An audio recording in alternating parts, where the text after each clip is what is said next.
become such a popular arms provider? Well, there's a number of reasons. Firstly, the Chinese equipment is cheap. Secondly, China provides not just the equipment, but also a lot of the technologies to its prime customers, which are in the developing countries in Asia and Africa, and some in the Middle East. And another reason is that China provides these countries with not just the equipment and not just the technologies, but it also does it on very reasonable terms. So these countries actually don't need cash. They have assets, whether that be some oil and gas or other commodities that China perhaps wants, and then China will barter with that country and exchange for the military equipment, and sometimes with loans from Chinese banks as well. So it makes it very easy for a developing country to acquire these systems and military equipment from China. So last year we had the US and Russia blocking this treaty. This year, are there fears that China is going to be the spanner in the works? Well, it could be so. I mean, China has a record of transferring military equipment to the likes of North Korea, Syria, and Iran, and that obviously is a problem, and that obviously is what the treaty is designed to stop.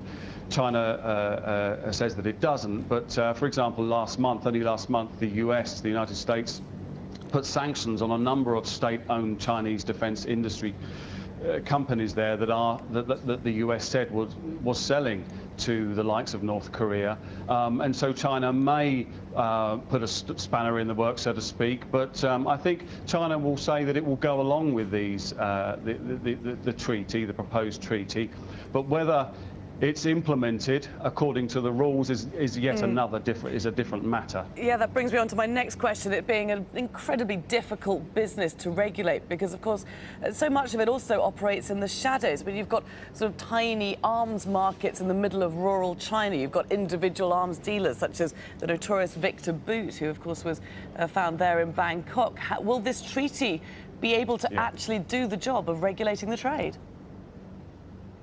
Well, if I'm honest, probably not. It would be very difficult to do so, and the reason is because, for example, China does its military trade on a very government-to-government basis, and so not all its trade will be announced, and it would do government-to-government deals with the particular government, and often, nearly in all cases, these military trade that China undertakes is not in competition with other countries, and so therefore the trade is very under the table, so to speak, and it's not recorded often, and therefore, you know, it can only be found out when the arms have already been transferred or on their way, and so therefore it makes it very, very difficult when China is dealing with a developing country or a country that already has sanctions imposed on it, such as North Korea, because there is no way to